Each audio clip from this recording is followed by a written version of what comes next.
So this is on a Monday again because I decided that I'm going to start posting on Mondays, at least for the summer, because it'll work out a little bit better for my schedule and give me more time to actually put things together and have a good finished product. So today I'm going to be doing a review on Infinity War.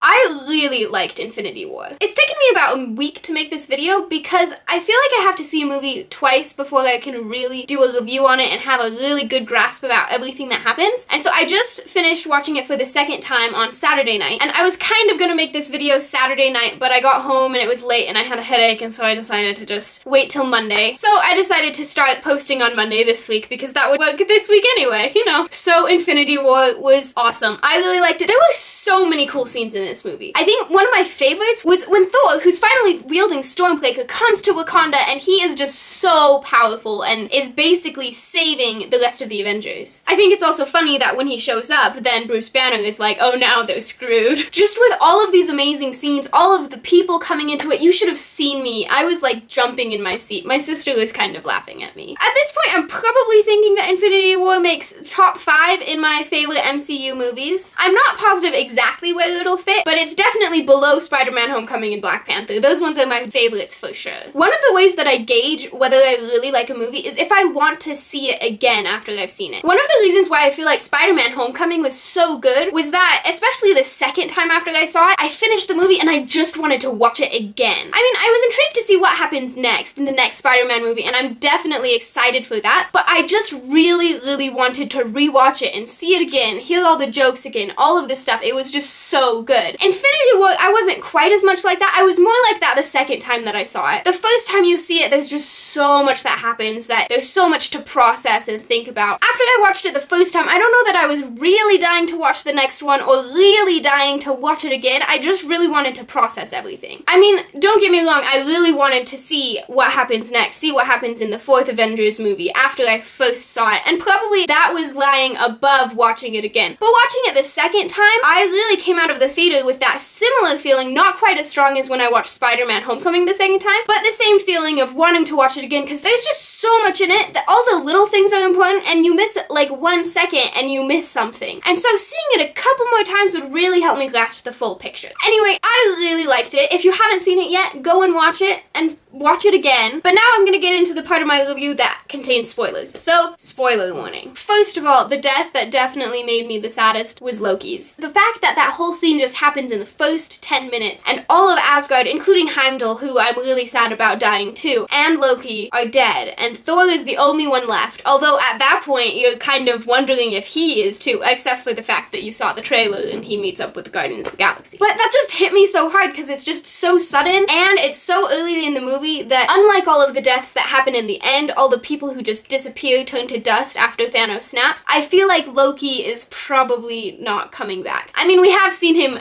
die before and come back, but I have a feeling that this one is actually the real thing, which makes me really sad because I really like him, especially as his character's development, and I really like the role he played in Ragnarok. I'm also really sad about Gamora's death because she's still kind of on that line between all of the people that died because Thanos snapped and the people who died beforehand who are most definitely actually dead. Gamora was killed in exchange for the Soul Stone, so there's still a possibility that she isn't really dead, just like we're assuming happened with all the people who disappeared at the end. But I'm kind of skeptical about that. I really just don't know. So I'm pretty sad about her being gone because I'd hate to see a Guardians of the Galaxy movie without her. Even though I, like everyone else, thought that Captain America, probably Iron Man, and maybe even Thor would die in this movie, I thought it was cool and really interesting that they didn't, and that they chose to have all of the new Avengers be the ones who disappeared at the snap. Can I just say that I was shocked when Black Panther died, and surprised when Spider-Man died as well. The fact that all of these newer Avengers, Black Panther, Spider-Man, most of the Guardians of the Galaxy, and Doctor Strange died, makes me feel like for sure they're not actually dead, or that they'll be able to be brought back somehow. And so because of that, I think it's cool that the new people died and the old people did not. So I feel like Avengers 4 will kind of have this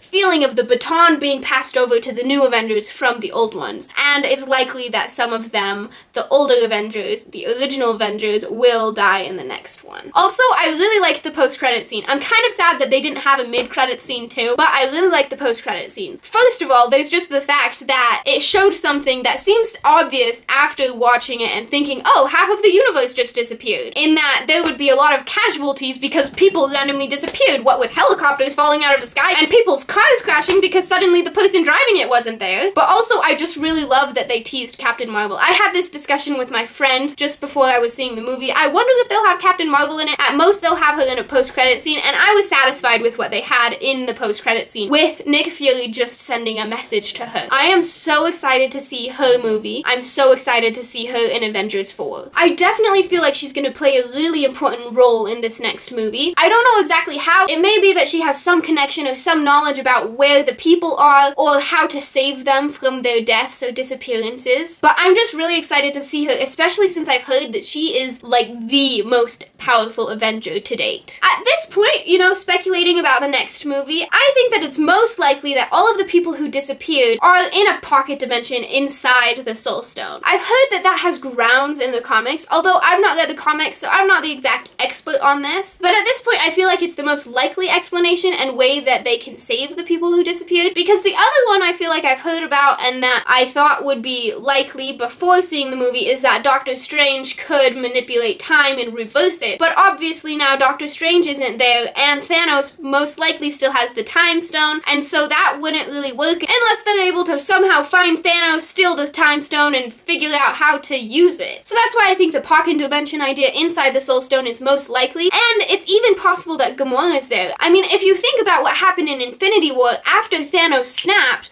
Gamora was there to talk to him. Almost like that could be a piece of that pocket dimension. I don't know if that's something that literally happened or if it's just an artistic choice they made, but after seeing it the second time and thinking about that scene, I do think it's a little bit more likely that Gamora is still alive. Anyway, when it comes down to it, I'm guessing that people are inside the Soul Stone. I just can't think of or see what else they would do, but I'd be happy either way. I really like this idea, but it's either that or something that I just can't think of, in which case I'd be surprised, so I'd be really happy about that too. One of the things I've been thinking a lot more about upon the second viewing is what Doctor Strange said about the one way they can win out of 14 million possible timelines. It's obvious that Doctor Strange giving up the Time Stone for Tony Stark's life is part of that one way they can win. And it's interesting that he says at that point that they're in the endgame now. That makes me wonder whether the endgame was Thanos going to Wakanda, or whether the endgame is what occurs after Thanos snaps and everyone disappears. I feel like the second possibility there is a pretty long endgame, especially since that endgame would last an entire movie. But I guess endgames sometimes are long. I'm just kind of curious about that line. But it definitely seems that the second possibility is the one he's talking about, because it is when people are disappearing that Doctor Strange says that this was the only way, aka the 1 out of 14,605 possible ways